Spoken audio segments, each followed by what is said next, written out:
बच्चों को दुआएं, बड़ों को सलाम। फ़िज़ा है मेरा नाम, you are watching morning with Fiza. नाज़रीन, सबसे पहले मैं ये बात करना चाहूँगी कि हम ख़ुद भी फ़ैसला सही नहीं करते। हमारे अंदर ये कॉन्फिडेंस है ही नहीं कि हम फ़ैसला कर सकें, और इसी वजह से हम क्या करते हैं कि हम अपने बच्चों के अंदर भी ये आदत डाल देते हैं। हमारा जो बच्चे हैं उनका कॉन्फिडेंस हम छीन लेते हैं।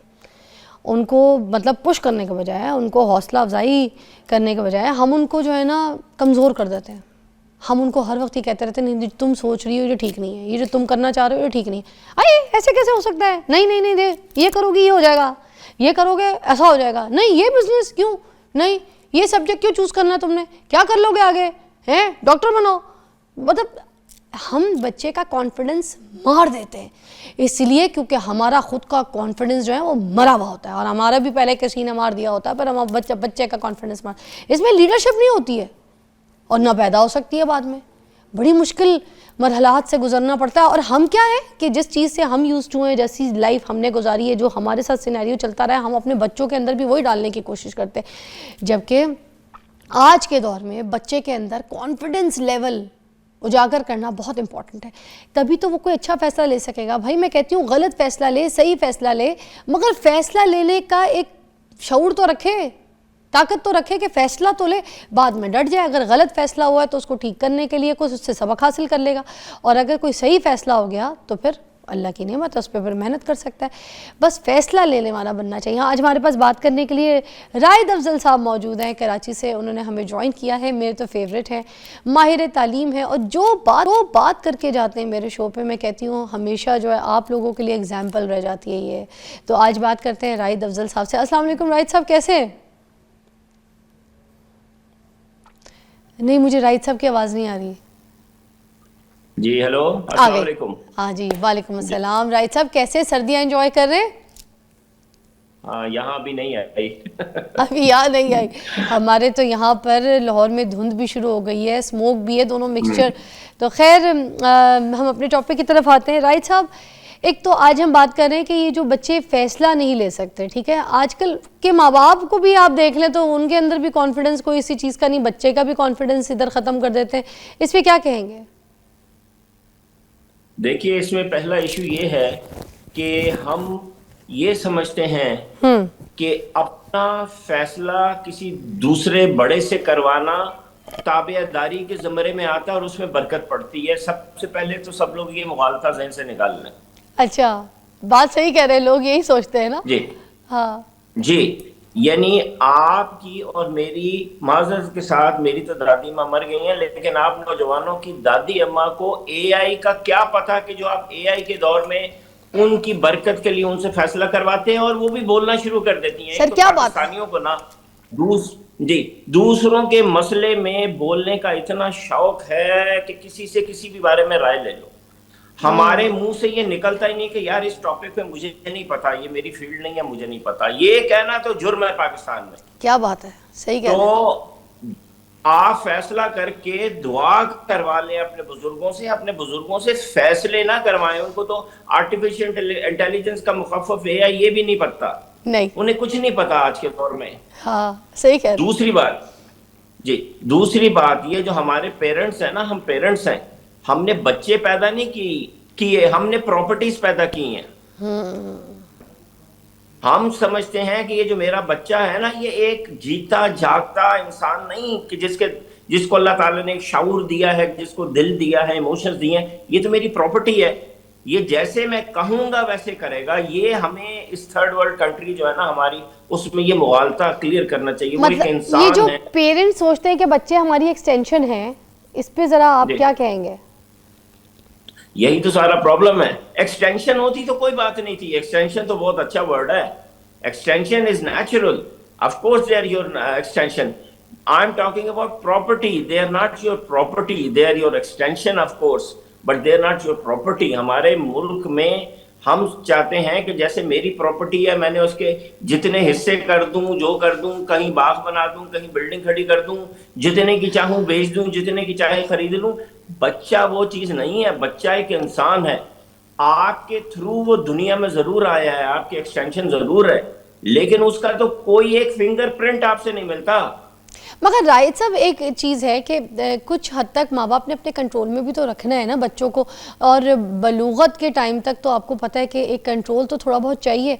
और दूसरा ये कि अगर हम उनको थोड़ा सा कंट्रोल नहीं करेंगे तो वो तो फिर अपनी मर्जी करके तो उनको तो अच्छी बुरी कोई भी चीज़ जो अच्छी लगेगी उसको फॉलो करना शुरू कर देंगे। मैं अब आपको इस बात का जवाब देता हूँ। देखिए, पाकिस्तानी लोग जो है ना, ये दो इंतहाओं में रहते हैं। एक वो हैं जिन्होंने अपने बच्चों को इतनी मादर पिदर आजादी दी है ना कि वो बच्चे उनके बिल्कुल आउट हो गए, और एक वो हैं जिन्होंने इस इंतहा पे ले गए हैं कि उनको कोई चॉइस नहीं है, जो फैसला करना है, जूते खरीदने हैं, शर्ट खरीदनी है, क्या खाना है, क्या तुमने पहनना है, वो सारा माँ बाप वो फैसला करते हैं। बेशक। जो असल चीज है ना, जो मियाना रवि है, जो बीच की चीज होती है, उसको कहते हैं चॉइस विद लिमिटेशंस।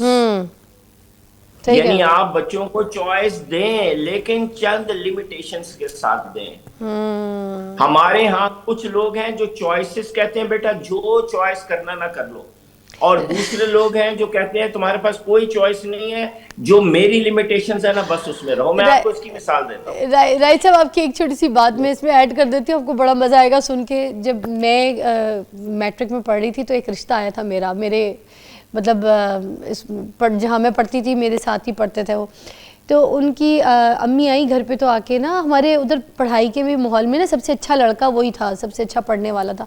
तो उनकी अम्मी आके रिश्ता जब मांगा तो कहती हैं कि जो मेरा बेटा है ना उसने आज तक जो है अपनी मर्ज़ी से कोई शर्ट भी नहीं ख़रीदी, वो जूते भी जो पहनता है वो मुझसे पूछ के पहनता है, मेरा बेटा इतना फर्मा बरदार है।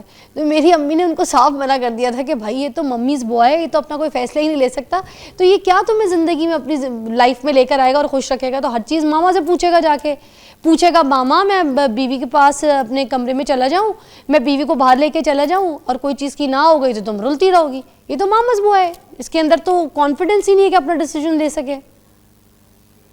देखिए, मैं आपको इसकी अब दूसरी साइड बताता हूँ ना, कि हम अपनी कंपनी में जब हायरिंग करते हैं तो हमें 50 के बाद कोई एक नौजवान नजर आता है जिसके अंदर फैसला करने की पावर होती है, तो हम उसको हायर करते हैं। अच्छा, इतने बुरे हालात हो गए हैं कि किसी से उसकी राय पूछो ना तो उसके पास राय कोई नहीं है। हाँ, अम्मी से वजह से नौजवानों को जॉब्स नहीं मिल रही। उसके माँ बाप क्या कहते हैं, फर्मा बरदार है मेरा बहुत बेटा, इसको फुप्पी की नजर लग गई है, किसी ने जादू कर दिया, इसको जॉब नहीं मिलती। अरे भाई, वो आपको इतना फर्मा बरदार कर दिया कि जब वो जॉब के लिए जाता है तो उसकी कोई पर्सनालिटी नहीं, जो अभी आप कह रही थी ना, उसके अंदर कॉन्फिडेंस है, he can not make decisions, तो अगले लोग उसको हायर ही नहीं करते। सही कह रहे हैं। तो वाकई तो ये जो है हम बेसिकली जो माएँ हैं फिर गलतियां तो वही कर रही हैं, अपने बच्चों का सेल्फ कॉन्फिडेंस जो है वो उससे छीन रही हैं। हमने बच्चे को कैसे इस तरह से पावरफुल स्ट्रॉन्ग करना है कि वो अपना डिसीजन खुद ले और सही ले, मतलब ये भी ज़रूरी है कि सही भी ले। जी देखिए, इसमें सिर्फ दो चॉइसेस हैं। डिसीजन मेकिंग हमेशा गलत डिसीजन लेने के बाद सही डिसीजन आता है। कोई इंसान दुनिया में सवाए अंबिया के ऐसा नहीं गुजरा जिसने पहली दफा ही सही डिसीजन लिया हो। ये ज़हन में रख लें कि आप ये नहीं कह सकते कि यार पिछली दफा इसने डिसीजन गलत लिया था तो अब फैसला मैं करूंगा। कामयाबी, सक्सेस गलती की गोद में जन्म लेती है। गलती जो है वो कामयाबी की माँ होती है। वाह, सही बात है। जिस इंसान को यही नहीं पता कि no I don't want to do this, ये गलत है, इससे मेरा नुकसान होगा, जब उसका एक्सपीरियंस ही नहीं होगा, कहीं वो फेलियर ही नहीं होगा, तो फिर वो कैसे सक्सेस को हासिल कर सकता है। क्या बात की आपने। सर एक ब्रेक लेती हूँ, ब्रेक के बाद दोबारा ज्वाइन करते हैं, यहीं से कंटिन्यू करेंगे, ठीक है।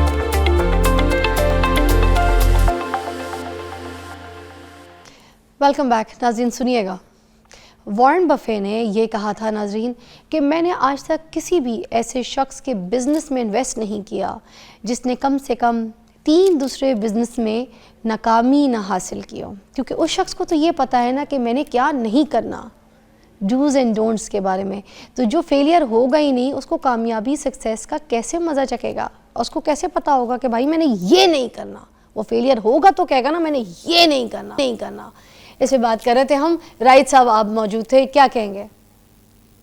देखिए, मेरे पास लोग आते हैं मशवरा करने, और हमारे जो ग्रुप ऑफ कंपनीज है, हमारी 8 कंपनीज है माशाल्लाह, उनको जब देखने आते हैं तो वो कहते हैं जी आपकी 8 कंपनियों की सक्सेस का राज क्या है। तो मैं उनको कहता हूं कि मेरी 8 कंपनियों की सक्सेस का राज यह है कि मैंने 12 कंपनियां नाकाम की हैं, मैं 12 कंपनियां बना के बंद करनी पड़ी हैं, मैं 12 कंपनियां बनाने में फेल हुआ हूं, और वो 12 कंपनियों का जो फेलियर है ना, वो मेरी इन 8 कंपनियों की सक्सेस है। क्या बात है, 12 कंपनीज एंड देन 8 सक्सेस, वाह, बड़ी बात और है। हौसला है मेरी वाइफ का कि हम बिल्कुल बिजनेस शुरू किया, और बिल्कुल यानी हमने रोटी सूखी रोटी नमक के साथ लगा के खाई है, रियली। लेकिन दोबारा गलती करने से नहीं हिचकिचाए। मेरे रिश्तेदार आए मेरे पास, उन्होंने कहा यार तुम अब नौकरी कर लो, तुमसे बिजनेस तो चलता नहीं। हाँ। तो मैंने कहा कि नहीं, हर गलती ने मुझे कुछ सिखाया है। जब मैं गलतियां इतनी कर लूंगा कि मेरे पास गलतियों का खजाना जमा हो जाएगा, तो उस खजाने में से, उस कोख में से फिर मेरी कामयाबी ने जन्म लेना है। अच्छा राइट साहब, यंग एज में बच्चे भी तो कुछ ऐसी गलतियां कर लेते हैं जो जानलेवा भी साबित हो जाती हैं। अब उन गलतियों से हम अपने बच्चों को कैसे बचा सकते हैं, या फिर वो जो क्राइम में जैसे पड़ जाते हैं, जेलों में चले जाते हैं, अब उन चीज़ों से भी तो माँ बाप ने बचाना है ना जवानी में। अब अगर किसी क्राइम का कोई क्रिमिनल बन गए, कोई ऐसा रिकॉर्ड बन गया, फिर क्या करेंगे?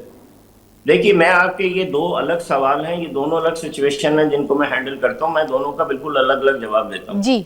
पहली बात ये है कि हमारे मुल्क में हमारे लोग, बच्चा गिर जाए ना तो वो समझते हैं शायद ये मौत के मुंह में जा रहा है। सही। बच्चे ने बिल्ली उठा ली, किसी चूहे के पीछे भाग गया, किसी चिड़िया को पकड़ने की कोशिश की, तो वो समझते हैं बस ये अब दुनिया से चला जाएगा, ये तो बड़ा खतरनाक काम कर रहा है। हाँ। हमारे दिमाग में अननोन फियर्स बहुत ज्यादा हैं, ठीक है। ये सबसे बड़ा खौफ जो है ना दुनिया में, वो मौत का खौफ है।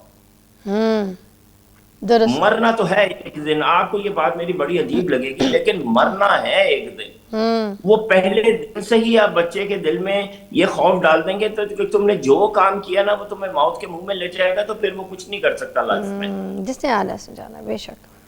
जी, बच्चों को मैं देखता हूँ, ये बच्चा एक पब्लिक प्लेस में, लोग बैठे मॉल में, कल मैं मॉल में देख रहा था, वहां पे वो जो उनका फूड कोर्ट होता है, बच्चा अगर चलता चलता वहां चला गया ना, अरे जल्दी वापस आओ, कहाँ जा। अरे भाई, तुम उस पर बस नजर रखो, बच्चे को एक्सप्लोर करने दो।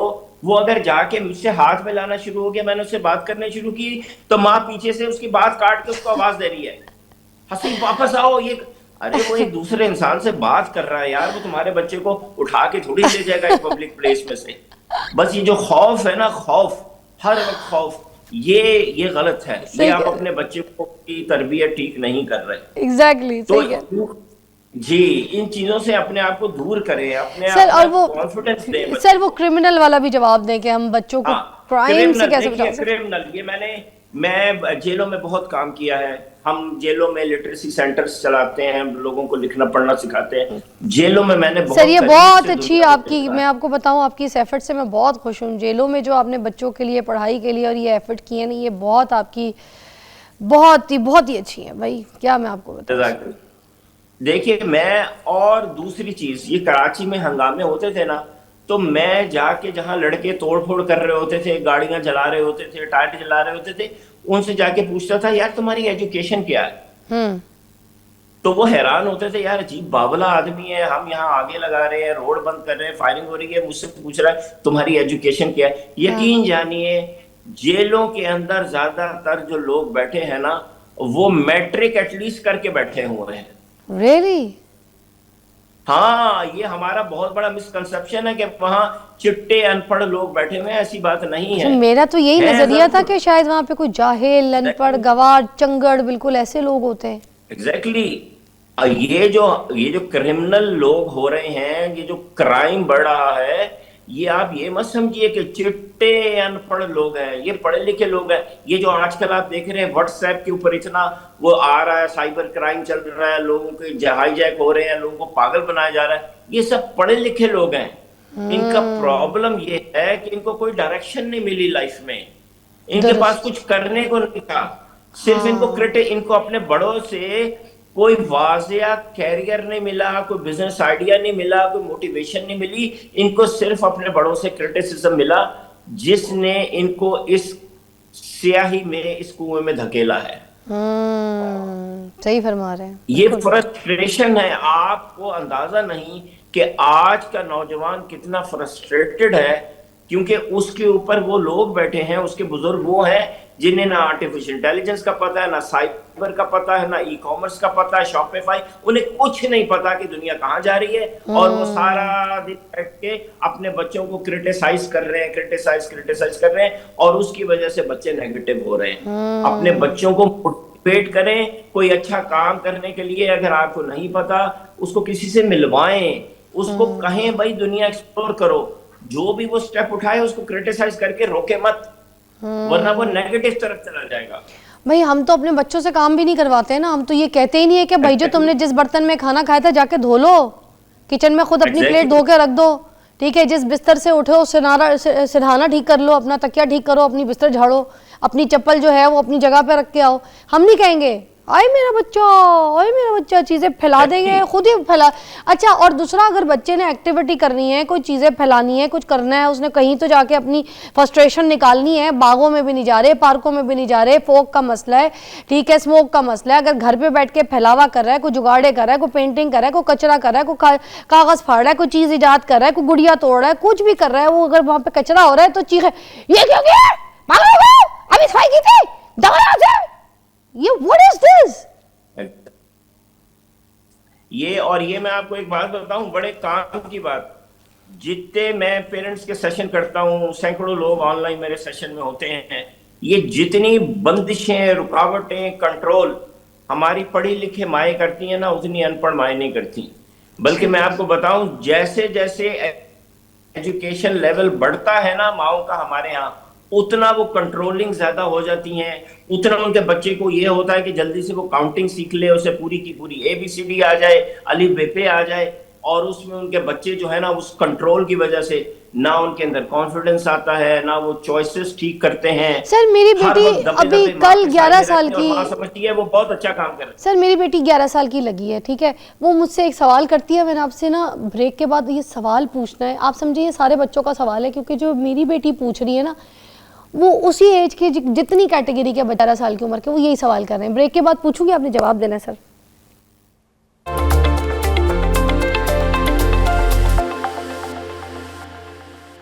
अच्छा, राहिद अफजल साहब एजुकेशनिस्ट हैं और हमारे साथ मौजूद है। मैं आपसे एक सवाल करना चाह रही थी, बड़ा इंपॉर्टेंट सवाल है। मेरी अब 11 साल की बच्ची है, वो मुझसे एक सवाल करती है, कहती है मामा मुझे बताइए, जो मैथ में पढ़ रही हूँ, ये जो मैं अलजबरा पढ़ रही हूँ, ये मुझे कहाँ काम आना है, ये फ्रिक्शन मुझे किधर काम आना है, बताएं ये क्या होता है। फिर वो फ्रिक्शन का या किसी मैथ का या अलजबरा का सवाल मुझसे पूछ लेती है। फिर मैं कहती हूँ यार वाकई बात तो सही है, मुझे वो कहती है आपको अभी कहीं काम आ रहा है, मैं कहती हूँ नहीं। फिर बात तो सही है, ये काम तो नहीं आ रहा, तो हम इसमें क्यों मार्क्स के बच्चे के जो है ना फोर्स कर रहे होते हैं कि लाओ। सर ये जवाब दे जरा। जी देखिए, सबसे पहली बात तो ये कि हर दुनिया का इंसान मैथ में अच्छा नहीं हो सकता। जो लोग क्रिएटिव ज्यादा होते हैं, जिनका आर्ट वर्क अच्छा होता है ना, तो ऐसा नहीं हो सकता कि आप उसके आर्ट वर्क की तारीफ करें, वो स्केचिंग बहुत अच्छा करे उसकी तारीफ करें, या वो लिखे बहुत अच्छा उसकी तारीफ करें और साथ कहें बेटा मैथ में भी तो अच्छे नंबर लो ना। ऐसे नहीं होता। अल्लाह ताला ने ये जो ब्रेन है ना, इसके कंपार्टमेंट्स बनाए हैं, कोई कंपार्टमेंट बड़ा बनाया है, कोई कंपार्टमेंट छोटा बनाया है। हमारा वॉशरूम हमारे मास्टर बेडरूम के बराबर नहीं होता कभी भी, नहीं, ठीक है जी। उसी तरह ह्यूमन ब्रेन जो है, अगर उसमें आर्ट वर्क का खाना बड़ा है तो उसमें हो सकता है कि मैथ का खाना बहुत छोटा सा हो। पहली बात ये क्लियर करना। अच्छा, दूसरी बात ये कि आज के AI के दौर में तो इंसान मैथ से बिल्कुल अभी आजाद तकरीबन हो गया है और आगे होता जाएगा। जिस लेवल पे आर्टिफिशियल इंटेलिजेंस मैथ करती है, इंसान कभी कोई कर ही नहीं सकेगा, कर ही नहीं सकता। तो सर अगर हम फिजिकली मैथ या इस तरह की चीजें करने लग जाएं, अलजबरा करने लग जाएं, तो वैसे भी टाइम टेकिंग भी बहुत है ना उस टाइम पीरियड में, जहाँ एनर्जी दिमाग उधर हमारा वेस्ट हो रहा है, उसी टाइम पीरियड में कुछ और ना कर सके हम। पहले ये समझ लें कि मैथ का क्या काम है जी। मैथ जो है बेसिकली, अगर आप एंजॉय करके कुछ मैथ करेंगे ना, तो ये आपके ब्रेन में दो चीजें करेगा। क्या? ये ब्रेन एक्टिविटी है, ये ब्रेन एक्सरसाइज है मैथमेटिक्स। अच्छा। नंबर 1 ये कि ये आपके माइंड को ऑर्गेनाइज करेगा।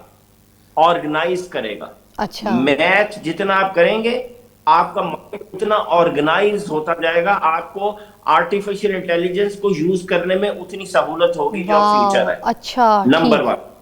ठीक है, गुड पॉइंट। हाँ, मैथ आपके माइंड को ऑर्गेनाइज करेगा, नंबर 1। नंबर 2, मैथ मैथ अगर आप बस ऐसे ही कर रहे हैं, आपने ये नहीं सोचना कि इसका फायदा क्या है। मैथ आपको लॉजिकल बनाता है, लॉजिकल। अच्छा, और यहां से हम कैसे आपकी लॉजिकल, वही जो कैसे आपने सर जहां से लॉजिकल कैसे बनाता है? I am not getting. देखिए, मैं मिसाल के तौर पे आपने अभी अलजबरा की बात की ना, जी। मैं अलजबरा में आपको दो इक्वेशंस को बैलेंस करना है ना, हाँ। इक्वल साइन से इधर और उधर जो चीज हो वो बैलेंस्ड हो। हम्म। जितना आप इक्वेशन को बैलेंस करते हैं उतना आपका माइंड लॉजिकल होता जाता है, अच्छा। फैक्चुअल होता जाता है। अच्छा। ये मैथ की खूबी है। मिसाल ओके। के तौर पे आपने ऐड किए ना, आपने 4 इधर है और 4 इधर है, आपने 4 और 4 को ऐड किया, ठीक। 4 और 4 को ऐड किया, तो आपने 1 2 3 4 5 6 7 8 जब किया तो ये आपका माइंड लॉजिकल हो गया। आपका दिमाग का वो हिस्सा जो है ना, उसने लॉजिकल सोचना शुरू कर ऑल दिया। राइट, आई तो गॉट इट। लॉजिकल होना अच्छी चॉइस। अब हम आ गए आपके पहले सवाल के ऊपर ही। लॉजिकल जो लोग होते हैं वो चॉइसेस अच्छी करते हैं, उनके डिसीजन इमोशनल नहीं होते। Okay, very nice. और जो फैसला करना है, इसकी जो पावर है, उसके लिए इमोशनल नहीं होना, लॉजिकल होना जी है ना? अच्छा, टीचर्स के जी। बारे में पूछना हमारे चाहूंगी, टीचर्स के बारे में राइट साहब, कि एक टीचर है, ठीक है, उसकी 30,000 रुपए की उसकी सैलरी है, कहीं 40,000 रुपए की, ठीक है। अब वो जो टीचर है वो हमारे बच्चों को क्या फैसला करना सिखाएगा जिसकी खुद की सैलरी 30 से 40,000 रुपए है? नहीं, देखिए, आपने स्कूल से तो ये एक्सपेक्टेशन रखनी ही नहीं। स्कूल में जो टीचर उन्होंने हायर की है वो तो सिलेबस खत्म कराने के लिए रखी है और आपके बच्चे की रिपोर्ट कार्डे बनाने के लिए रखी है और आपके बच्चों को वो प्लास्टिक के वाहियात से कप एनुअल डे में पकड़ाने के लिए रखी है। उन्होंने आपके बच्चों की पर्सनालिटी डेवलपमेंट के लिए तो टीचर नहीं रखी। ये तो आप पेरेंट्स का काम था कि आप अपने बच्चों को इंडिपेंडेंट करते, उनका कॉन्फिडेंस बिल्ड करते, उनको चॉइस मेकिंग सिखाते, उनकी कम्युनिकेशन स्किल इंप्रूव करते। अब ये चीजें आज के दौर में, ये सॉफ्ट स्किल्स हैं, मेंटल स्किल्स हैं, बच्चे को वो चाहिए। आपने स्कूल में भेज दिया, स्कूल में टीचर वही करा रही है जो 150 साल से हुए चले जा रहे हैं, रट्टे पे रट्टे पे रट्टा रट्टा। उसकी आपके बच्चे को आज के दौर में जरूरत नहीं। आप उसकी तरफ तवज्जो नहीं दे रहे तो बच्चा तो हो गया वो धोबी का कुत्ता, ना घर का ना घाट का। कोई शक नहीं। राइट साहब, बड़ी अच्छी पॉइंट्स और बड़ी अच्छी बातें आज आपने हमें सिखाई। मैंने भी आपसे आज बहुत कुछ सीखा है। कुछ फलाल के सवाल थे जो मैंने आपसे पूछ लिया। Thank you so much. Again इसी टॉपिक को मज़ीद और लाएंगे और आप तक पहुँचाएंगे हकीकत और सच्चाई की क्या ज़रूरी है, जो आज के बच्चे में ये पावर ऑफ डिसीजन जो है ना, ये बिल्कुल भी नहीं है, बहुत कम है ही नहीं। ब्रेक के बाद बात करते हैं।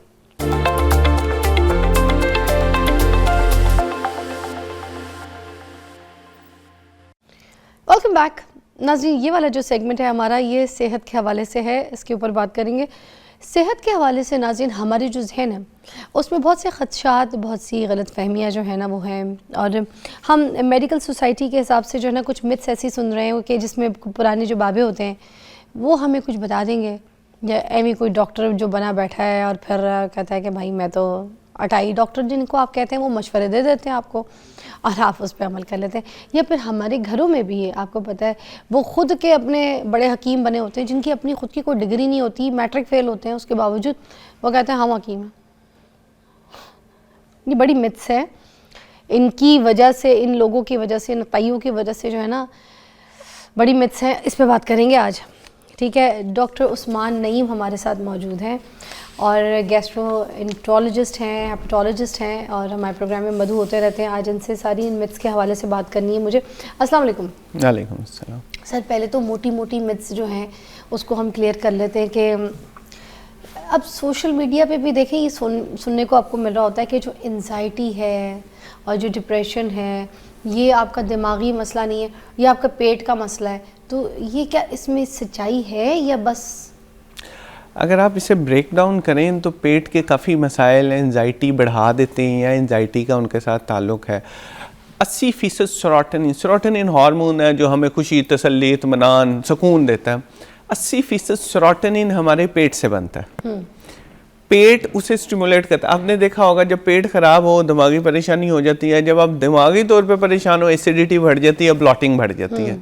तो पेट का और इसका ताल्लुक है, लेकिन दिमागी मसाइल और भी हैं। शिज़ोफ्रेनिया चीज़ें नज़र आ रही हैं, डिप्रेशन है, सुसाइडल अटैम्प्ट्स कर रहे हैं, उसका पेट से ताल्लुक़ नहीं है।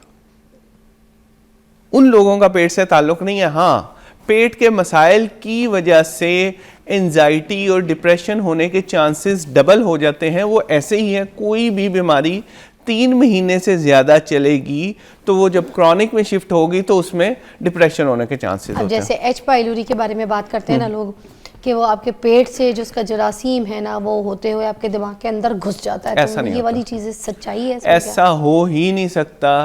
एच पाइलोरी मैदे की स्किन का जरासीम है, वो खून में नहीं जाता। अगर ऐसा होगा तो ये साइंस की बहुत बड़ी डिस्कवरी होगी। अच्छा, ऐसा है नहीं। हाँ, वो यहाँ पेट में होता है, पेट में अल्सर करता है, पेट में सोजिश करता है, लेकिन वो दिमाग तक ट्रैवल नहीं कर सकता।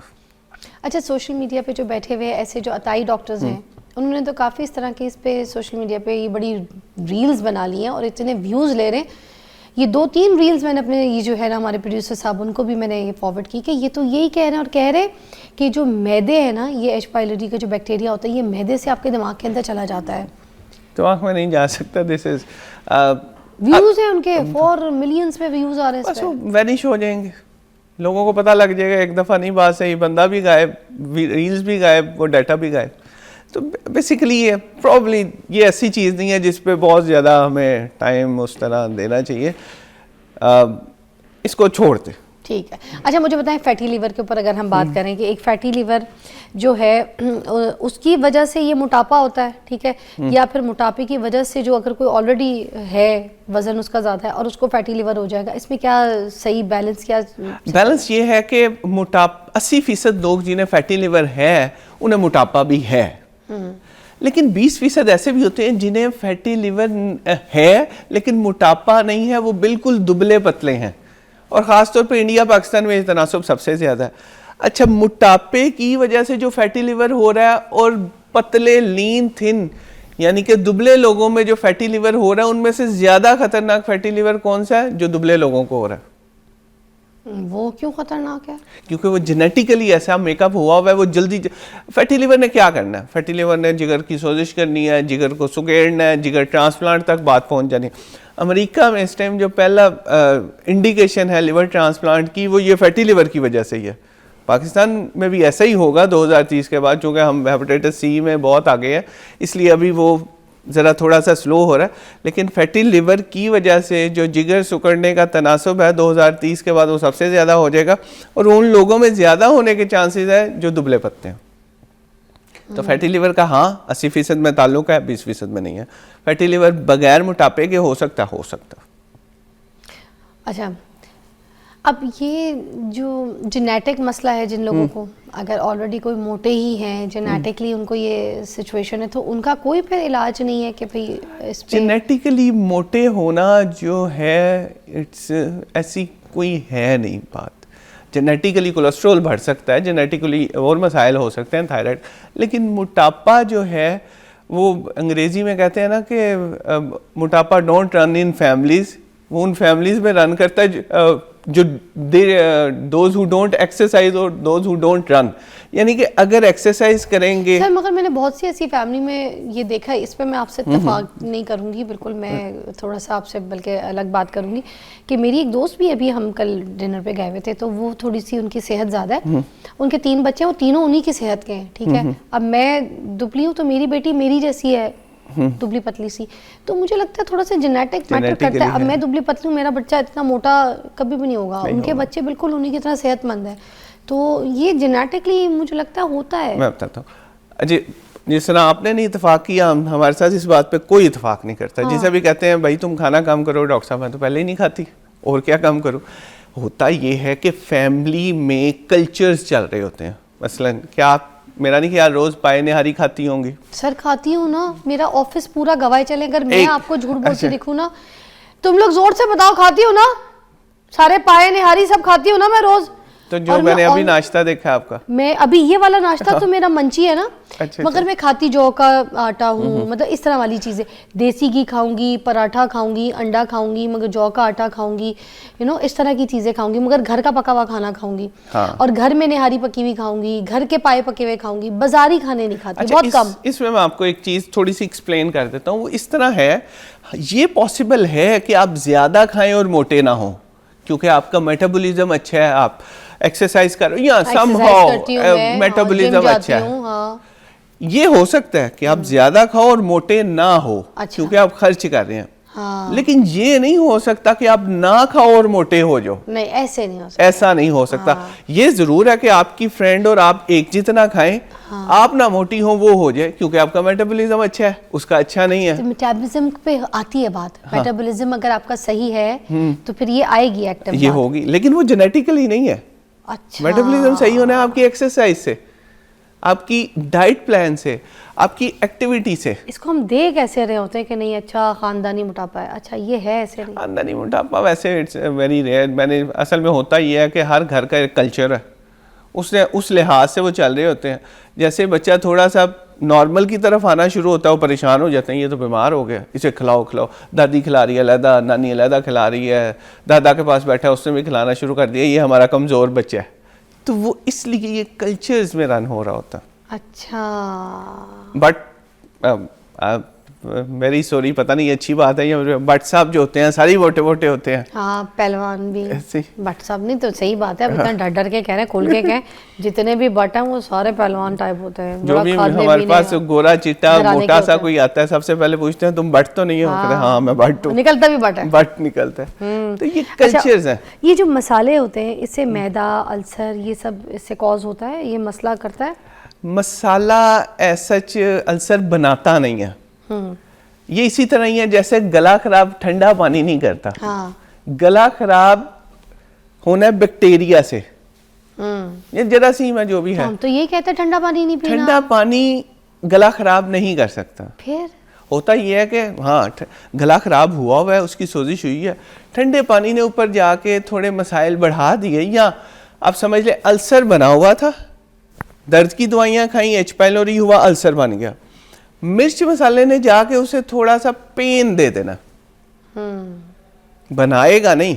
इसका मतलब मिर्च मसाले खाने से, अब मैंने कुछ लोग देखे कि हाफ फ्राई अंडा तलेंगे और उसके ऊपर काली मिर्चें भी छिड़केंगे, लाल मिर्च भी, दाढ़ा मिर्च भी, नमक भी, और उसके बाद उसको खाएंगे। तो लोग तो यही कहते हैं कि भाई इस तरह से करोगे तो बदहजमी हो जाएगी, सीना चलेगा, हार्ट बर्निंग होगी।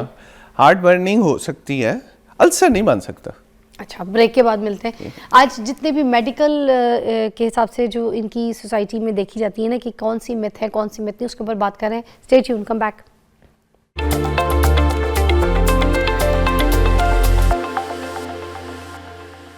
अच्छा, ये जो खट्टा है इसके साथ क्या मसाइल पैदा होते हैं? गोलगप्पों का पानी, टाटरी का पानी हो गया, लेमन वाला पानी हो गया, सिट्रस वाली चीज़ें हो गई, और एप्पल साइडर विनेगर हो गया, ये भी गला ख़राब करते हैं क्या? ये भी कोई केमिकल इंजरी हो सकती है। स्टमक वीक हो जाता है? स्टमक वीक नहीं है, केमिकल इंजरी हो सकती है, गले की हो सकती है, और एक हद से ज़्यादा जब चीज़ कोई भी लेंगे तो बॉडी ने उसे डिटॉक्सीफाई करना है, उसको उसका तरियाक निकालना है, तो बॉडी फिर फटीग हो जाती है, बॉडी को आप तंग कर रहे हो, जिगर को तंग कर रहे हो। तो ये मैदे को जाकर डिस्टर्ब नहीं करता?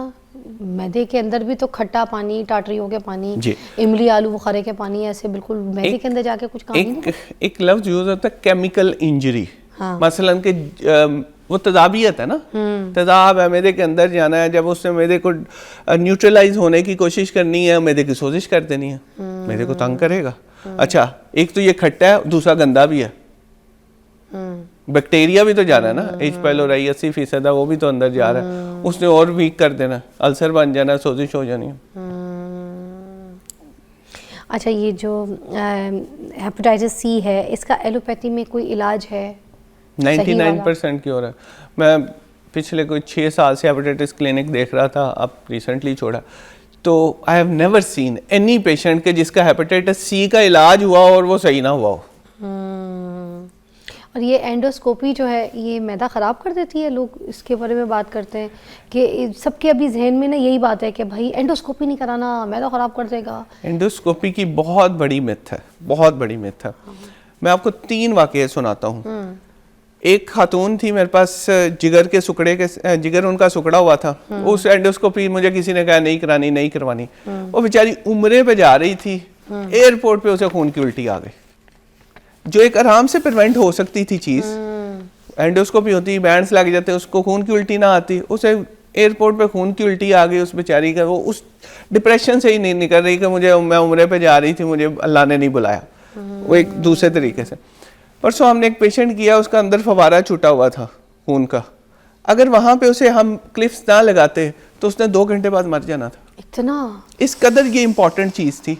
तो हम लोगों को समझा के बैठते, भाई ये एक ज़रूरी, हाँ ज़रूरत के तहत ज़रूर होनी चाहिए, बेजा नहीं होनी चाहिए, लेकिन जहाँ पे ज़रूरत है वहाँ पे एंडोस्कोपी होनी चाहिए। असल में मिथ कर के ना हर ताई ने हमें डरा दिया है सर। हम बहुत ज़्यादा फेस कर रहे हैं। फर्स्ट स्टेज होता है किसी चीज़ का, या बिल्कुल शुरू में डायग्नोस कर लिया जाता है, हो भी जाता है, मगर नहीं, उसको तोता पाल के जो है ना, हम कहते हैं कुछ नहीं, देखते हैं, अगर तंग करेगी तो कहानी होगी, इस तंग करेगी या तकलीफ देगा तो कुछ कराएंगे, इस चक्कर में ही अपना किया पांचा करा देता है इंसान। शॉर्टकट्स के चक्कर में हम सब। अच्छा, एक मैदे की बीमारी है गढ़, उसमें कहते हैं कि फ्रूट्स नहीं खाने, उसमें कहते हैं कि ये जो इस तरह की जो जूसेस वाली चीज़ें होती हैं ये सब नहीं खानी। ये बीमारी क्या है, इसको क्लियर करते हैं, और ये क्या वाकई मना होता है इसमें फल शल और इस तरह की चीज़ें खाना? बीमारी ये है गट गैस्ट्रोएसोफेजियल रिफ्लक्स डिजीज़। मैदे का जो नीचे वाला मुंह है ना, खुराक की नाली और मैदे के दरमियान एक वाल्व है कि मैदे से ऊपर ना कोई चीज़ है, वो थोड़ा लूज हो जाता है।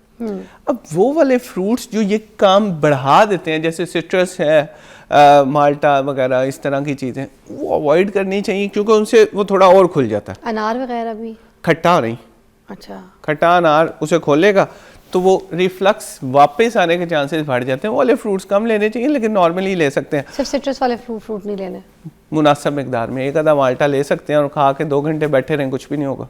अच्छा, और ये बीमारी क्यों हो जाती है, ये क्या वजूहात होती है उसकी? सबसे बड़ी वजह इसका मोटापा ही है। नई बीमारियां पैदा हो जा रही हैं, नई बीमारियां तो ऐसा हवा बना रहे हैं, ज्यादा के बारे में हमने कभी नहीं सुना था कि ये बीमारी है कोई गढ़। अब नहीं देखे, हमें ये पता था कि ये गढ़ है, कोई जगह को हम कहते थे, अब ये तो बीमारी में भी गढ़ आ गई है। बस वो मेरे ख्याल में ज्यादा लोगों को तंग करने के लिए, परेशान करने के लिए ना, एक चीज का हवा बना देते हैं, एक्साइटमेंट क्रिएट करते हैं कि बस एक बीमारी ऐसा रिलीज़ हो रही है जैसे कि कोई फिल्म रिलीज़ हो रही है। अब आजकल सोशल मीडिया के ऊपर ना नाज़रीन, आप कोई भी वीडियोस अक्सर देखें तो कि ये फ़लानी ड्रिंक पिएं, ये इससे ठीक हो जाएगा, इस पानी के अंदर जो है ना ये ऐसा सब्जियां डालें, कच्चे खीरे काट के डाल दें, ठीक है, ये इसके अंदर टमाटर काट दें, इसके अंदर वो चुकंदर डाल दें, और ये डिटॉक्स वाटर है। ये पूरी रील्स ऐसे वायरल हो रही होती हैं। आपको पता है ये पीने से ये हो जाता है, आपको पता है ये डिटॉक्स वाटर पीने से मैं दुबली हो गई, आपको पता है डिटॉक्स वाटर मैं क्यों पी रही हूँ, मेरी ग्लोइंग स्किन का राज जो है गोरा करने के लिए, दुबला करने के लिए, ठीक है, हाइपरटेंशन, ब्लड प्रेशर, शुगर, हर तरीके से एंटी एजिंग के लिए हर तरीके के डिटॉक्स वाटर बनना शुरू हो गए। अब ये जो इतने मार्केट में डिटॉक्स वाटर हैं, ये क्या सही है, ये पी सकते हैं, ये वाकई काम करते हैं जाके जिस्म में, या बस एमी हमें पागल बनाया है? ये सबसे बड़ी मिथ है। ये सबसे बड़ी जो अभी आपने बात की है ना, ये सबसे ज़्यादा हमें यहाँ पे चैलेंज हो रहा होता है। ग्रीन टी भी अगर एक्सेस में लेंगे तो जिगर को फेल कर देगी। मेटा एनालिसिस, बड़ी स्टडीज हैं। ग्रीन टी ज्यादा ग्रीन टी भी ज्यादा लेने से, आपने कोई नई बात कर दी है, आजकल जो पूरी दुनिया ग्रीन टी पे लगी है। ग्रीन टी भी हद से ज्यादा लेने से जिगर खत्म हो जाता है। इंडिया पाकिस्तान में जो जिगर खराब हो रहे हैं, लिवर इंजरी हो रही है, उसमें से 3 में से 1 बंदा हर्बल दवाई लेने से हो रहा है। नहीं तो ये कौन सी ग्रीन टी, कितने कप ग्रीन टी लेने से? प्लीज बताएं, पूरा पाकिस्तान ग्रीन टी पे लगा हुआ है, आप मुझसे क्या बात कर रहे हैं? जी यही मैं आपसे अर्ज कर रहा हूँ। ग्रीन टी का एक्सट्रैक्ट जो लोग यूज करें, अच्छा नॉर्मली भी जो ग्रीन टी है वो 2 कप से ज्यादा नहीं लेनी चाहिए। इस पे स्टडीज हैं। लिवर टॉक्स नाम का एक जर्नल है जिसने इस पे रिसर्च की है, और उसने बताया है कि ग्रीन टी एक्सट्रैक्ट से भी जिगर खराब हुए हैं। डॉक्टर साहब ने आज हमारी तो यहाँ पे सोच ही बदल दी है। फिर एक हद से ज्यादा हम, इसके फायदे भी तो बहुत है ना? फायदे हैं, इसमें कोई शक नहीं, लेकिन एक खास मिकदार में है।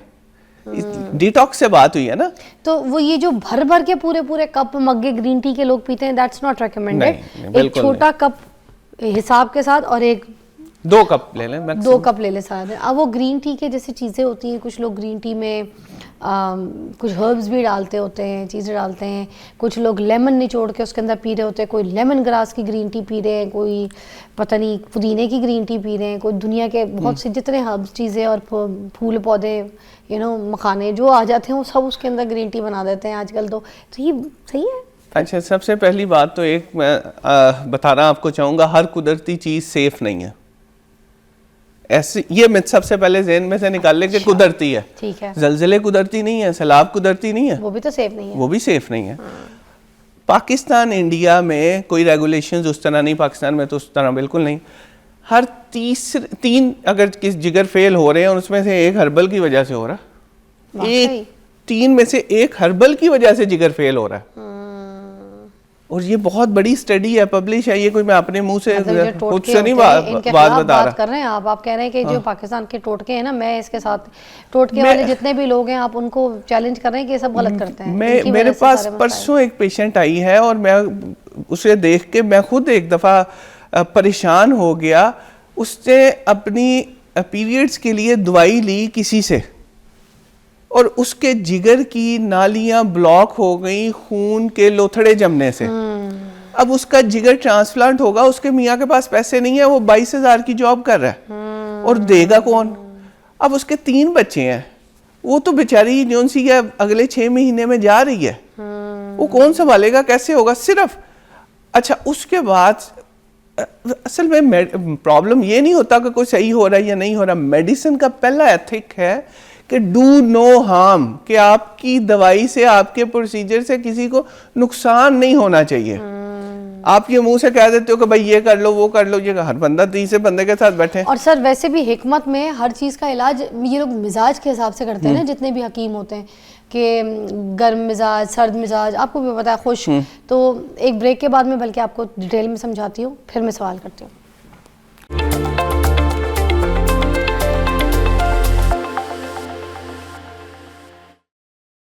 Welcome back. अच्छा, क्योंकि डॉक्टर साहब यहाँ पे टोटकों के ऊपर बात कर रहे थे, तो एक चीज़ जो मेरी नॉलेज में, मेरी रिसर्च है कि मेरा सुबह शाम का काम नाजरीन इसी के ऊपर होता है।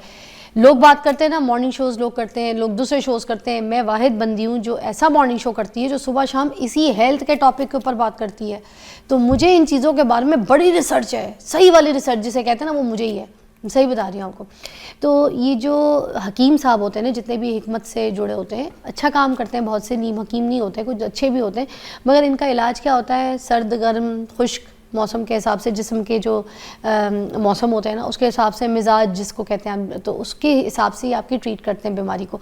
मगर हम क्या करते हैं कि डॉक्टर के पास नहीं गए तो हकीम के पास भी नहीं गया, हम क्या करते हैं अपनी तरफ के खुद के जो हकीम बनते हैं ना, कोई टोटके कोई चीज़ सुन लेते हैं और कोई भी हम घर में कावा या ग्रीन टी ऐसी खुद की हर्ब चीज़ें जो है ना, पत्ते शत्ते उबाल के पीना शुरू कर देते हैं। आपको पता है मेरा मिजाज ऐसा है, सपोज़ मेरा गर्म मिजाज है, मुझे सूट कर जाएगी। आपका गर्म मिजाज नहीं है, आपका खुश्क मिजाज है, आपको सूट नहीं करेगी, आपका तो दिमाग ख़राब कर देगी। और अगर कोई गर्म चीज़ ही गर्म मिजाज वाले बंदे को पिला दी जाए ना, कोई कावे की सूरत में, कोई ग्रीन टी की सूरत में, तो ये जो दिमाग ख़राब नहीं होते, ये जो पागल हुए फिर रहे होते हैं, बीवी पे तशद्दुद कर रहे हैं, गर्म हो जाते हैं लोग, दिमागी गर्म हो जाते हैं। औरतें भी चिल्ला रही हैं, गालियाँ दे रही हैं, नफरत कर रही हैं, चिड़चिड़ी हो रही हैं, बुरी हरकतें कर रही हैं। वो किस वजह से? क्योंकि गर्म मिजाज का बंदा गर्म चीज़ें, गर्म ग्रीन टियाँ पी रहा है। किधर जाएगा? दिमाग की नसें फट रही होती हैं। तो ये अभी मैं पूछ लेती हूँ, मैं सही कह रही हूँ सर, बताइए।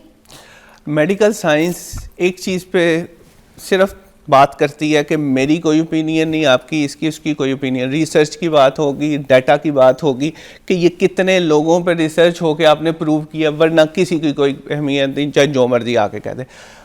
अब मसला यही है जो जैसे आपने कहा है कि हर बंदा जो है ना डॉक्टर बना हुआ या हकीम बना हुआ। अब कहीं पे बैठ के कहे ना यार मेरे सर में दर्द होती है, 10 बंदे आपको मशवरा दे देंगे। अच्छा, एक और मजे की बात बताता हूँ, जब आप सही डॉक्टर जाके कहीं बैठता ना तो हर बंदा मरीज बना हुआ है, उसे पूछना शुरू यार मुझे ये। तो बेसिकली सिर्फ एक मुझे लगता है एज ए सोसाइटी ना एक शुगल चल रहा है एक दूसरे के साथ, बस उसे ये कह दिया, उसे ये कह दिया, उसे। और अगले जो पेशेंट है, जो प्रॉपर पेशेंट है, अब मना कर देते हैं एंडोस्कोपी नहीं करानी, ये नहीं कराना, वो नहीं करवाना। 30% पेशेंट्स जो ब्लीडिंग पीआर के साथ आते हैं, जिन्हें पखाने के रास्ते खून आ रहा होता है, 20 या 30 ये डाटा है, उन्हें बाद में कैंसर निकल आता है। और वो क्यों नहीं करा रहे थे? मैंने ये इस पे टॉपिक पे बात की तो मुझे एक आदमी ने बताया कि मेरी बीवी को ऐसे ही था, हम 6 महीने इंतज़ार करते रहे, 6 महीने के बाद पता लगा जी उसे तो कैंसर है और वो जिगर तक चला गया हुआ। तो बेसिकली एक क्यास मचा हुआ है, कोई किसी एक प्रॉपर डायरेक्शन में कोई है ही नहीं। हम किसी को कहते हैं तुम कोलोनोस्कोपी करवा लो, वो कहता है अच्छा नहीं तो यार ये तो पैसे बनाने के लिए कर रहा है। तो इसलिए आपने बिल्कुल सही बात की कि खुद से अपने, अब मुझे ये बताएं कोई आप मेकअप बेनामी या अनब्रांडेड लगाएंगी मुंह के ऊपर? कभी भी नहीं। तो जिगर को क्यों आप उस तरह की फकियां दे रहे हैं? जिगर को क्यों जड़ी बूटियां दे रहे हैं? हमें ये भी पता है कि हांडी में ये जो हर्ब्स है ये मसाले जाते हैं, अगर ज़्यादा डालेंगे तो ऊपर नीचे जायका भी ख़राब हो जाएगा। तो जो डायरेक्ट आप पानी के जरिए या फक्कियां डाल डाल के पी रहे हैं वो आपका हाल क्या होना है? और भाई आप कपड़े नॉन ब्रांडेड नहीं पहन रहे, आप अब मेकअप अपना सही इस्तेमाल कर रहे हो, बाकी सारी चीज़ें दवाई के मामले में किसी अब पता नहीं वो उसमें जहर किसी ने मिला के दे दिया है। अच्छा डॉक्टर साहब, इससे पहले कि प्रोग्राम ख़त्म हो, इसके बारे में ज़रूर बताएं कि जो सब्जियां पानी में काट काट के डाल के सारा दिन जो जग भर के पी रहे होते हैं, सारा दिन पानी ख़त्म हो गया, उन्हीं कटी हुई सब्जी में और पानी डाल दिया और कह रहे हैं डिटॉक्स वाटर है, डिटॉक्स। तो ये सही है? बस ऐसे ही बातें। हाँ पानी है, पानी पीना चाहिए, पानी से चलो इस बहाने अगर पानी पी लेते हैं तो वो फायदेमंद है। चले मैं इस बोतल में हल्के से लेमन स्लाइस काट के डाल देती हूँ, मुझे एक फ्लेवर आ जाएगा कि पानी का टेस्ट सही नहीं है तो मैं फ्लेवर पी लूंगी। यहाँ तक बात मसला नहीं है। चक्कर का है ये? कोई डिटॉक्स नहीं है। मुझे दुबला भी कर देगा, मुझे खूबसूरत भी कर देगा, ये खीरा पानी में डाल के मुझे हसीन कर देगा, ये फायदा दे रहा है सर? नहीं, स्किन के लिए सबसे अच्छी चीज है पानी। वो आप पानी पी रहे हैं, अगर डिटॉक्स है नहीं है उससे कोई फर्क फ्लेवर चेंज कर सकता है थोड़ी बहुत, मगर खीरा क्या आपका फ्लेवर चेंज करेगा? मुझे समझ नहीं आता। चुकंदर क्या फ्लेवर चेंज करेगा? ठीक है, गाजर क्या फ्लेवर चेंज करेगा? डिटॉक्स डिटॉक्स डिटॉक्स, है ना? नहीं ये बस ऐसे ये सिर्फ और सिर्फ लोगों को ध्यान लगाने के तरीके हैं। हाँ, पीच काट के डाल दें तो लेमन काट के डाल दें, तो ये डाल दें वो डाल दें। अच्छा, अब बॉडी को डिटॉक्स करने का ये समझ जाएं कि ये डिटॉक्स आपका लिवर करता है। बॉडी को डिटॉक्स करने का काम लिवर का है, ये बात समझ जाएं। पानी डिटॉक्स, पानी आपके लिवर को कैसे डिटॉक्स करेगा जिसका काम ही लिवर का है? आपके गुर्दे आपकी बॉडी को, आपके जिस्म को, अपने बाकी ऑर्गन्स को डिटॉक्स करते हैं, ये समझें। अपने गुर्दे और अपने लिवर को डिटॉक्स करें, ये डिटॉक्स पानी बना है। भाई जिनका काम ही डिटॉक्स करना है वो ऑलरेडी खुद, वो किसको डिटॉक्स करवा रहे हैं आप? जो आपके जिस्म के अंदर फंक्शन दे रहा है डिटॉक्स करने का। सर प्लीज इस पे बात कर लें आज। मैं क्या बताऊं कैसे बड़े बड़े लोग मेरे पास माहिरीन आके ये बात करके चले जाते हैं और मुझे समझते हैं कि मैं जाहिल हूं। शर्म आती है मुझे, कभी कभी मुझे अफसोस होता है कि मैं अपनी आवाम को कैसे समझाऊं, क्या बताऊं कि ये जो रीलें देख रहे हैं आप लोग, यार प्लीज इससे हट जाएं। ये रीलें, ये जो बनाते हैं लोग, ओ ये कर ले डिटॉक्स बनाने लगी हूं मैं, बनाने लगा हूं मैं detox. Please for God sake, कोई सेलिब्रिटी डिटॉक्स पानी लेके घूम रहा, प्लीज फॉर गॉड सेक उनकी एक्टिंग देखें, उनका डिटॉक्स वाटर मत देखें। अच्छा, इसका मैं एक हल बता देता हूं। आप जो भी कंटेंट क्रिएटर है उसे कहें भाई ये जो तूने फार्मूला बताया है इसके नीचे इसका रेफरेंस दे दो, इसके नीचे रेफरेंस दे दो, बात खत्म। यस, ये बस इसका हल है। यस। अब जो आज के बाद ना सोशल मीडिया पे इस तरह का कोई कहानी करेगा वो अपना रेफरेंस भी देखे, मुझे ये रेफरेंस है, मैंने यहाँ से पढ़ा था, मैंने वहां से लिखा था, मैंने ये देखा है, फिर मैं ये कर रहा हूँ। उफ, अच्छा अब एंटीबायोटिक की तरफ आते हैं सर। आज मुझे इस बात पे बहुत गुस्सा था इसलिए मैंने क्लियर किया। अच्छा, एंटीबायोटिक्स जिसका जो दिल करता है वो एंटीबायोटिक्स पे पड़ जाता है, आ जाता है। मेरे को लंदन आप चले जाएं, आपको डॉक्टर प्रिस्क्रिप्शन पे लिख के ही नहीं देता है। अब ये किस वक्त ज़रूरत होती है, कब खानी चाहिए, रेकमेंडेड कब है? जब बैक्टीरियल इन्फेक्शन हो एंटीबायोटिक तब लेनी चाहिए, बैक्टीरिया हो तो लेना चाहिए। ये एक टेक्निकल बात है, आम समझ आने वाली बात नहीं है कि कब बैक्टीरिया है कब वायरस है, तो इसलिए आप किसी से मशवरा करें और फिर एंटीबायोटिक लें। अगर आप बेजा एंटीबायोटिक लेते रहेंगे तो हमें सिंध से ऐसी रिपोर्ट्स आती हैं टाइफाइड की जो किसी एंटीबायोटिक को असर ही नहीं कर रहा। अब वो सिचुएशन देखें कि किसी को टाइफाइड हुआ है, वो बीमार है, 17-18 साल का बच्चा है और उस पर कोई एंटीबायोटिक असर ही नहीं कर रही, वो जो ICUs में लगती हैं वो भी नहीं असर कर रही। तो वो वाली सिचुएशन जब आप देखते हो तो आपको पता लगता है। सर वो भी बता दें क्यों नहीं कर रही वो? क्योंकि उसने खा खा के सबसे रेजिस्टेंस आ गई है। अच्छा, ये भी होता है। हाँ, बॉडी एंटीबायोटिक आप एक दफा इस्तेमाल करते हो, आधा कोर्स करते हो, छोड़ देते हो, अगली दफा वो असर नहीं करती। इसका मतलब आपके बैक्टीरिया जो है वो हीट हो गए हैं, वो पावरफुल हो जाते हैं, कोई असर नहीं करेगा, कोई असर नहीं करता। तो आईसीयू में बहुत से पेशेंट्स हमारे पास ऐसे होते हैं जिन पर कोई नहीं असर कर रही होती। डेंजरस तो है ये। डेंजरस क्या हो, मर जाते हैं, इससे ज़्यादा डेंजरस क्या हो, मर जाते हैं, उन पर कोई एंटीबॉडी का असर नहीं। खा के भी सर एक और बात, उसका भी असर कुछ नहीं होता लोगों को। जैसे मुझे कोई पैनाडोल भी खिला देना तो मैं नींद की खुमारियों में भी चली जाती हूँ, और मेरा किसी भी किस्म का, मेरी अभी डेंटल ट्रीटमेंट चल रही थी तो मुझे सारा दर्द का जो पेन किलर मेरे डॉक्टर ने मुझे रेकमेंड किया वो पैनाडोल किया, और मैं आराम से वो खाती थी, मैं ठीक रहती थी। नींद भी मुझे उसमें आती है, मुझे रिलैक्सन भी मुझे बॉडी को करती है, मैं पेन किलर ठीक रहता है। कोई ज़्यादा 2 खा लेती हूँ और बहुत पेन है, मगर कुछ लोगों को मैंने देखा है कि पेन किलर के पत्ते खा रहे होते हैं, टॉलरेंस आ जाती है, और उनको कोई वो पेन किलर भी असर नहीं कर रही थी सर।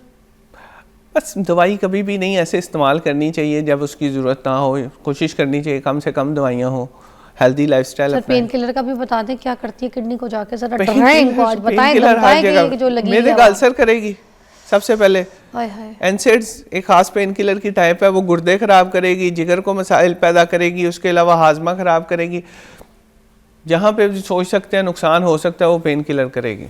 पेन किलर से लोग मर भी जाते हैं। Thank you so much doctor साहब, बहुत ज़बरदस्त शो दिया आपने आज, हमें बहुत मज़ा आया। बड़ी ऐसी मिथ्स थी जो आज आपने क्लियर कर दी हैं, और मैं दोबारा रिपीट कर देती हूँ, ग्रीन टी के हिसाब से जो उन्होंने बातें की हैं वो बहुत अच्छी थी, हर्ब्स के बारे में जो बातें की वो बहुत ज़बरदस्त हैं, फिर उन्हें जो फक्कियाँ और जो एंटीबायोटिक्स की चक्कर हमने ख़राब किए हैं वो सारी बातें आज क्लियर है इस रील में। आप देखें ज़रूर दोबारा इसको सेव करके, ताकि आप अपने बच्चों को भी दिखाएं, फॉरवर्ड क्या करें अपने बच्चों को घर पर, ताकि उनको आपको बताने से पहले ये चीज़ें खुद रील में देख लें, मगर ऑथेंटिक चीज़ें। Take a break. Thank you.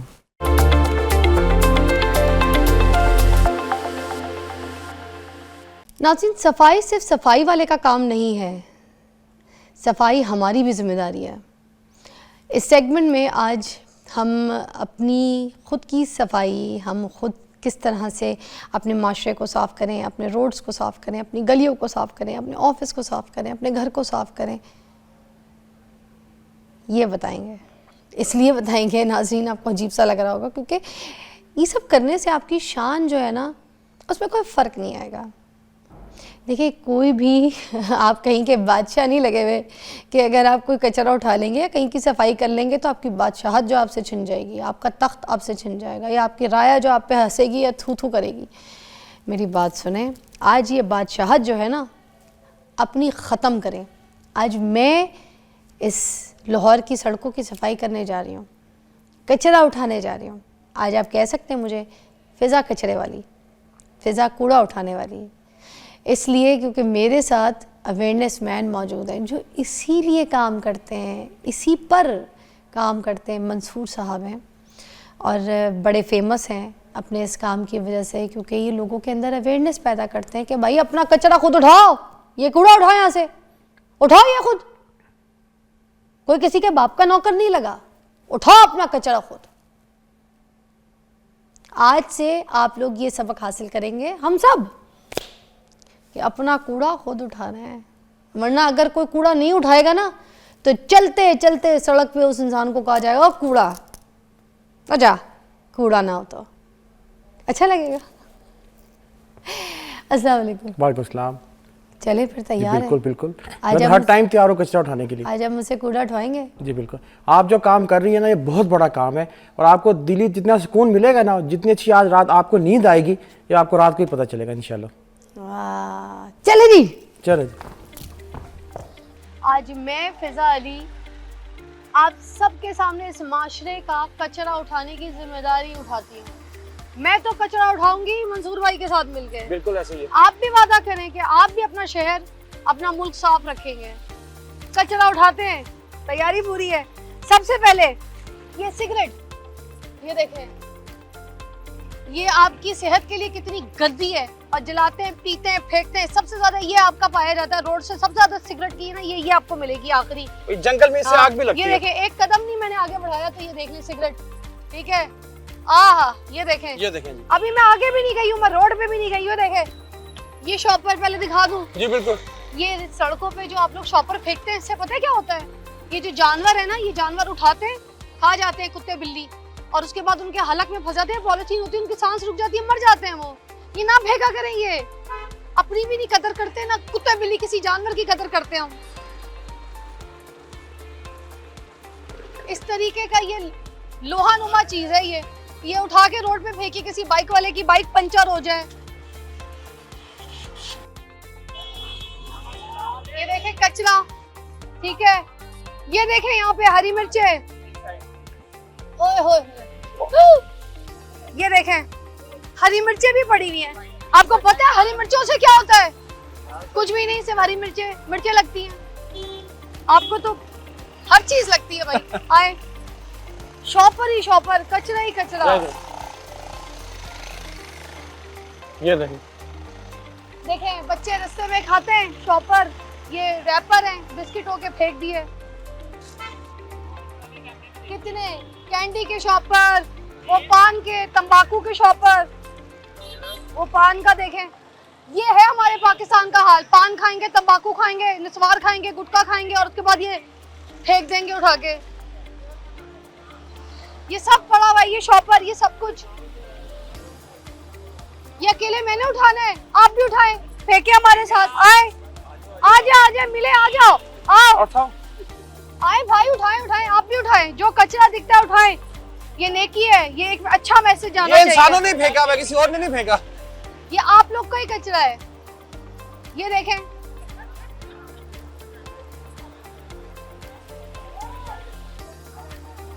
Cigarette के रैपर्स, ठीक है, ये सब कुछ आपके ही फेंके हुए हैं। अटो अटो अटो अटो अटो अटो अटो।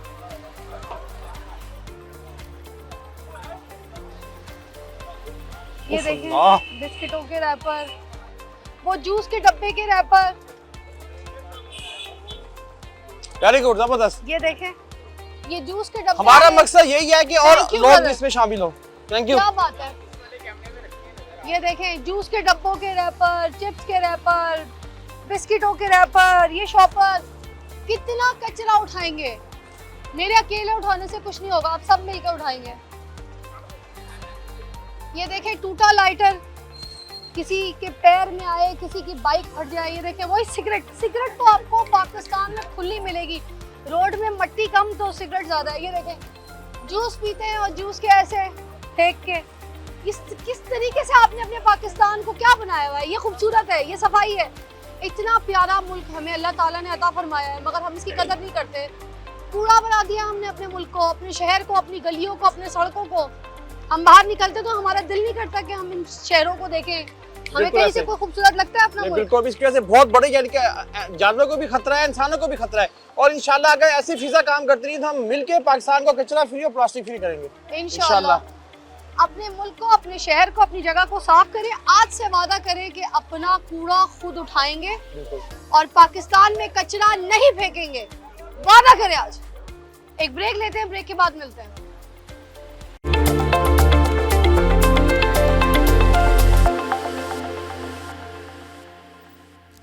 कचरा उठा के थक गई हूँ, इसलिए सोचा कुछ जान बना लूँ। मकई के दाने खा लूँ तो उससे बहुत अच्छी जान मिल जाएगी।